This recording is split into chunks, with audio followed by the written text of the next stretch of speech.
dan peluang pada saya untuk berbahas dalam perbahasan Rang Undang-Undang Pembekalan 2023 pada hari ini. Terima kasih kepada Yang Amat Berhormat Tan Bun atas pembentangan Belanjawan 2023 yang dinamakan sebagai Belanjawan Madani pada Jumaat lepas. Semua yang baik dan memberi manfaat kepada rakyat serta negara seperti pengurangan cukai kepada perusahaan kecil dan sederhana PKS sebanyak 2%, cukai pendapatan M40 diturunkan 2%, sumbangan tunai rahmah STR untuk golongan yang memerlukan dengan peruntukan sebanyak 8 bilion ringgit dan menotahkan kemiskinan tegar, seharusnya kita sambut baik dan kita sokong 100%. Walau bagaimanapun, umpama setandan pisang, tidak semuanya elok, tidak semuanya busuk, tidak yang sempurna. Justru itu, perbahasan saya menjerus kepada beberapa syok dan tindakan yang saya mohon supaya kerajaan boleh bagi pertimbangan. Pertama, tentang kos inflasi. Ini satu isu yang sangat relevan, dekat pada hati rakyat. Sejak pandemik COVID-19 melanda, Malaysia tidak terkecuali, telah memberi satu kesan kepada kita dan ditambah dengan peperangan antara Ukraine dan Rusia. Ini menyebabkan keadaan inflasi dan juga keadaan tidak menentu di peringkat global telah merancakkan lagi keadaan inflasi naik dengan begitu tinggi sekali. Dan ini memberi kesan kepada B40 dan M40. Saya menyarankan, kalau kita nak bantu rakyat, bantu pada semua pihak.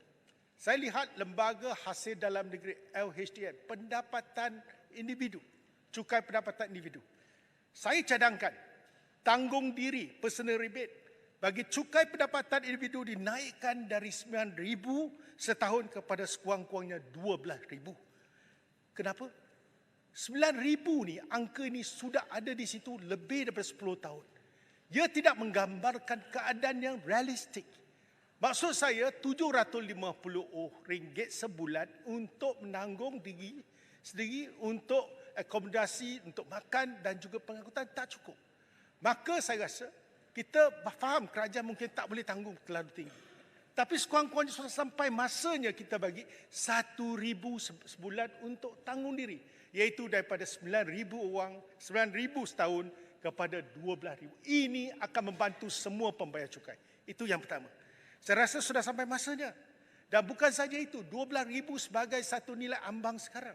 Dan kita kena berancang dalam tempoh 3 tahun, kita secara gradual naik RM1,000 sampailah 3 tahun, kita akan naik pada RM5,000. Dengan cara ini, rakyat akan menghayati apa yang kita lakukan kerana kita faham kesan inflasi terhadap kehidupan harian rakyat jelata. Itu pertama. Kedua, rebate untuk setiap orang anak di bawah 18 tahun. Kita lihat dah beberapa tahun ni, kita hanya bagi RM2,000.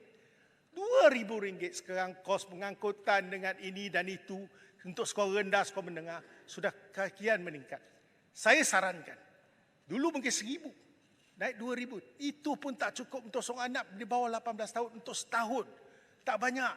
Kita sarankan sekurang-kurangnya RM3,000 kalau kita mampu sampai ke RM4,000. Untuk mereka bawah 18 tahun. Untuk yang memasuki universiti, kita dah tingkat daripada RM4,000 ke RM8,000. Saya cadangkan untuk mereka yang masuk ke universiti, sekarang kos pun tinggi, kita bagilah RM10,000. Kalau mereka masuk ke universiti, mereka adalah bakat yang patut kita bagi perhatian. Jadi saya harap RM8,000 dapat tingkat pada RM10,000. Dengan cara ini, golongan M40 dan B40 akan menghayati kerana dia akan dinikmati oleh semua rakyat jelata. Kedua, saya tertarik dengan perbahasan beberapa hari ini. Saya cuba tengok balik ICPT. Betul, pihak kerajaan mengatakan dia tidak akan memberi kesan kepada tarif. Kerajaan berkali-kali kata tidak akan naikkan tarif. Saya sambut baik. Tetapi saya melihat, tak payah kita cerita panjang. Tengok saja bil elektrik. Naik atau tidak?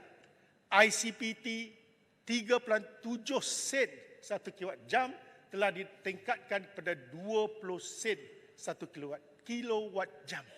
Bermaksud apa? Peningkatan komponen ICPT itu sudah 5 kali ganda. Walaupun tarif tidak naik, dia telah diterjemahkan dalam kenaikan tarif yang sebenarnya 20 hingga 40%. Saya bukan bercakap kosong di sini. Saya nak beritahu bahawa saya telah menyelidiki apa yang berlaku. Ada shopping center terpaksa bayar tambahan 2 juta. Macam mana 2 juta ringgit itu akan diterjemahkan? Dia akan pass down kepada consumer. Itu yang akhirnya rakyat akan terkesan. Ini satu. Kedua, ruang pejabat biasa di Jalan Ampang, kenaikan RM70,000. Siapa yang akan serap? Setiap tingkat, 22 tingkat, dia kena serap. Dia kena bayar. Jadi saya cuma nak buktikan ini telah berlaku dan berapa petubuhan minta supaya bagi moratorium. Kerana dalam keadaan ini, walaupun kita kata tarif tak naik, tapi ianya tetap diterjemahkan dalam bentuk kenaikan daripada 20 hingga 40%.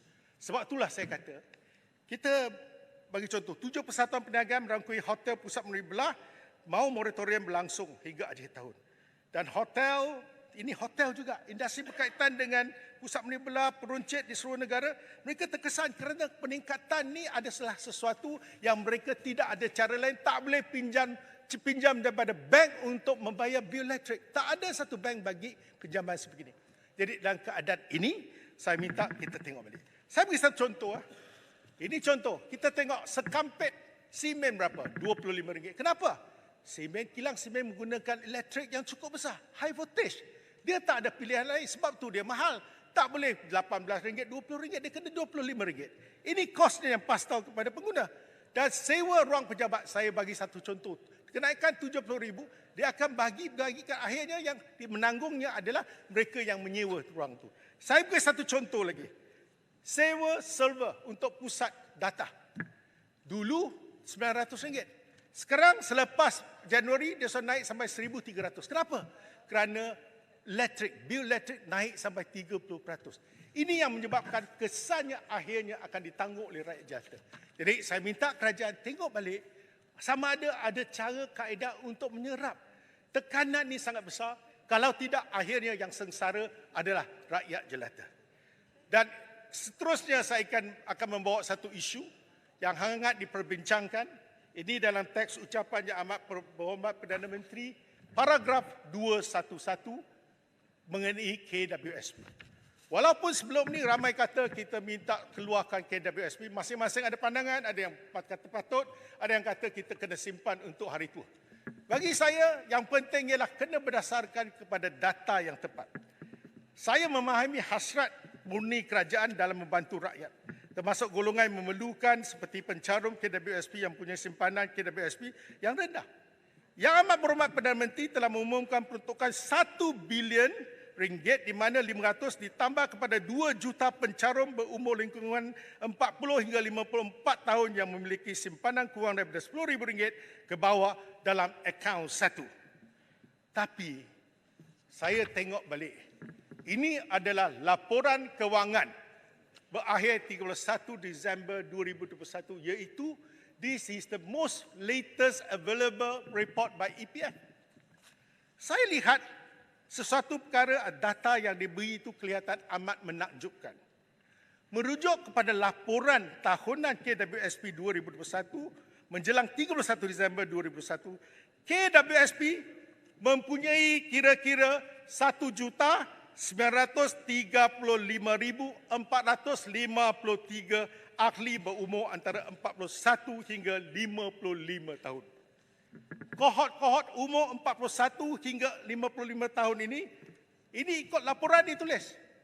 Purata simpanan sebanyak RM197,590 dan 53% bersamaan dengan RM382.4 bilion daripada semua simpanan ahli aktif purata, simpanan ahli aktif dan ahli tidak aktif pada umur 54 tahun ialah masing-masing 246,000 dan 50,000. 54,000. Apa yang saya nak paparkan di sini ialah KWSP telah menyatakan bahawa menjelang suku keempat 2022, KWSP mempunyai kira-kira 53.4% ahli aktif, 46.6% ahli tidak aktif dengan jumlah ahli 15.7 juta.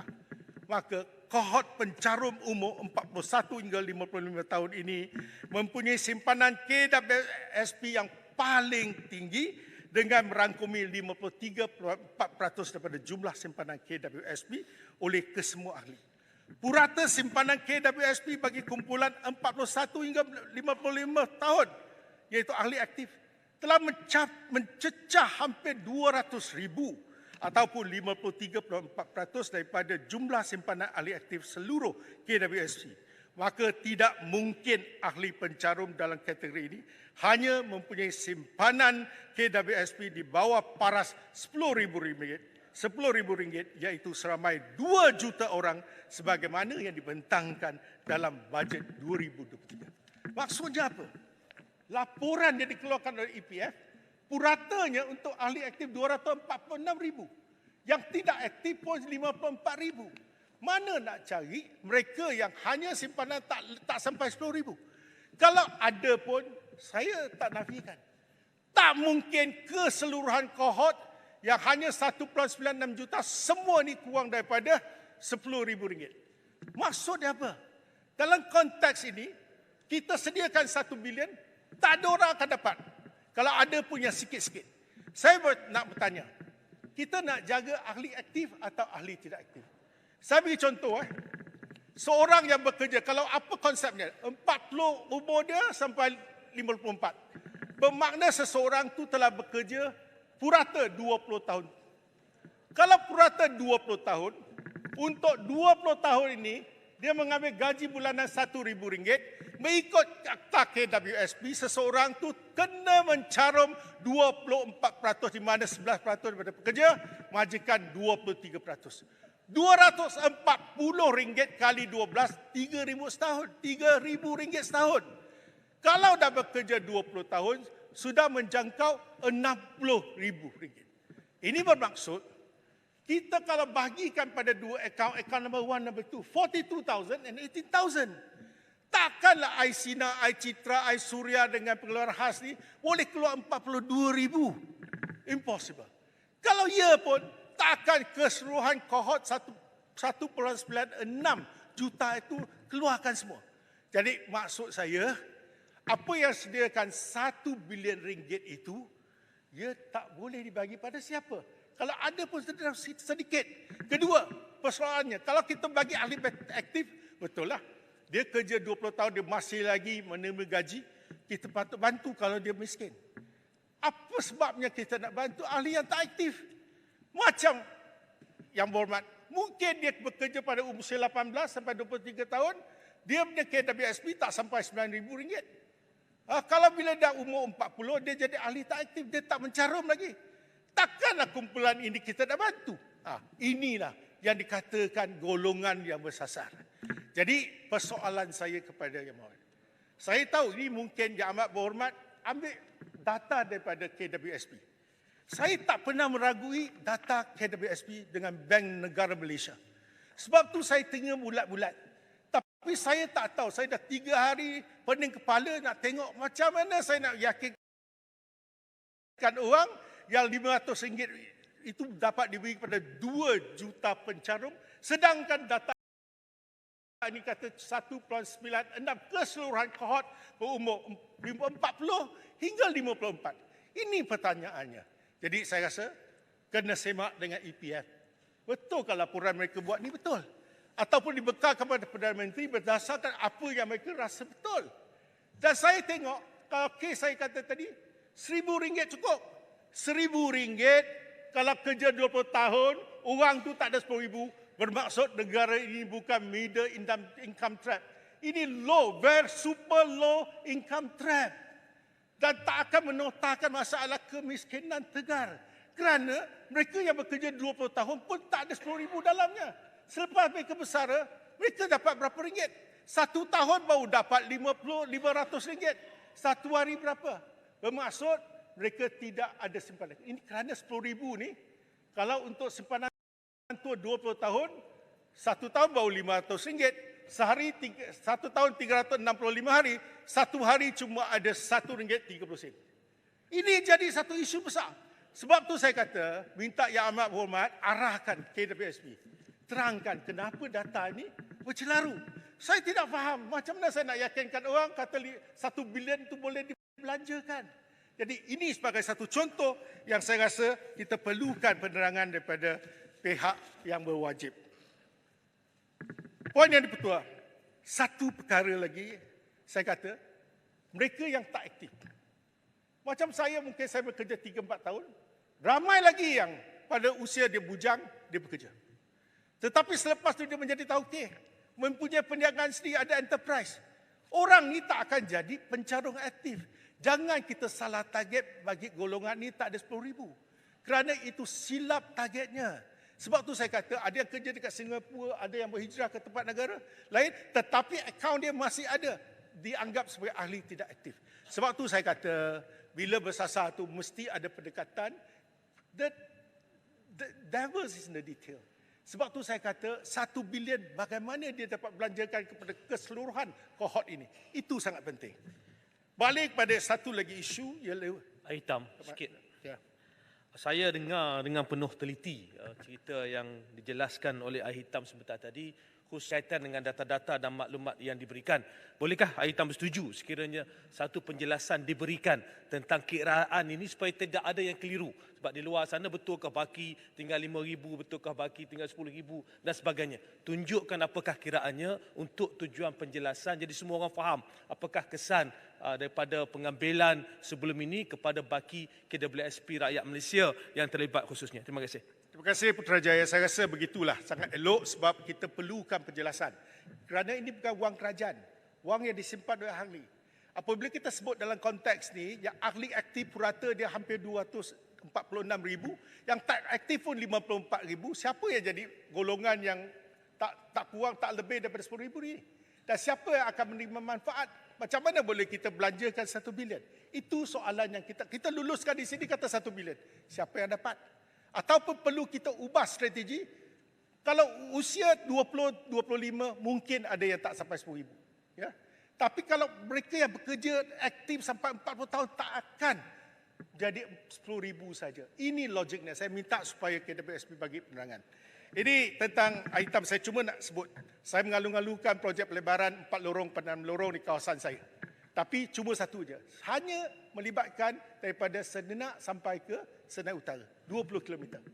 60 km ni daripada Sedenak ke Yongpeng tu belum habis. Saya minta satu perancangan kesinambungan daripada projek ini. Kalau tidak, dia akan menjadi satu bottleneck kepada kawasan saya. Dan satu perkara lagi saya nak maklumkan tentang pertanian dan juga keterjaminan makanan.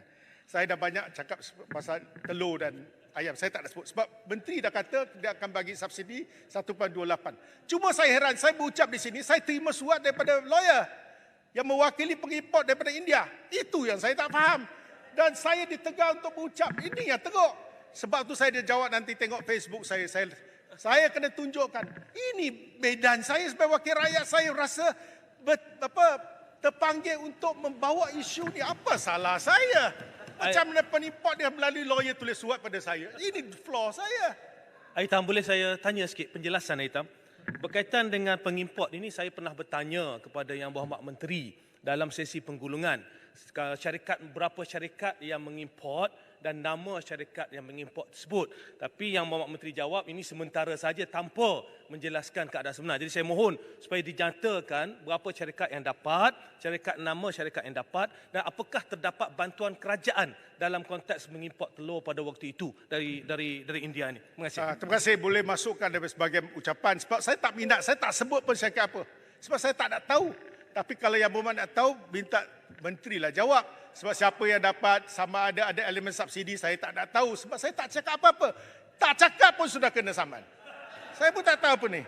Dan satu perkara lagi saya minta, saya kata, perlu ada satu dasar mengutamakan buah-buahan Malaysia, betik, guava dan juga rambutan. Thailand semua buah-buahan tempatan. Kita buat satu dasar, saya rasa Yang Berhormat Menteri akan menjadi menteri paling popular di Malaysia. Dan mengenai SJKC, sikit je. Saya rasa mantan menteri ada, menteri baru pun ada. Saya minta satu je. Kalau dulu pembentangan bajet kita akan nyatakan, Tengku Zafrul pernah nyatakan 1.1 bilion ringgit kepada semua sekolah aliran, SJKC, SJKT, sekolah kebangsaan, sekolah mubalik, SABK, semua ada. Tapi kali ini pembentangan dia berlainan sikit. Saya minta supaya ianya tidak dilenyapkan. Kerana Tengku Zafrul dulu pernah ucapkan 1.1 bilion dan ianya merupakan over and above daripada sekolah-sekolah daif. Di mana kalau 2011, kita ada 1,511 sekolah daif. 2021 jadi 1,311. Sebab tu komitmen menteri, mana-mana menteri nak selesaikan masalah sekolah. Saya sokong dengan kaki dan tangan. Tak ada isu. Kita sokong. Tapi over and above, penyelenggaraan grant maintenance patut kita bagi pada sekolah kerana itu baru adil dan ianya merupakan lumrah dalam dewan ini. Dan satu perkara lagi, ini yang penting, cukai. Sila gulung. Saya sikit gulung je, tak ada isu. Ini capital gain tax. Selalu kita dah bincang capital gain tax. Kalau pasaran kita buat syarikat tersenarai, semua akan rasa tak betul. Pelabuhan asing tak nak masuk. Tapi tiba-tiba CGT ini dikenakan oleh syarikat sendirian berhad. Saya beri satu contoh. Saya bersyukur kerana dia tak menjejaskan pasaran kita kerana tidak kena pada syarikat tersenarai. Tapi ini macam layanan dua darjat. Saya ada satu syarikat sedia berhad, 100,000 modal saya. Saya kerja bertungkus sampai nak mati. 5 tahun saya mengembangkan perniagaan saya dapat nilai syarikat ni 5 juta.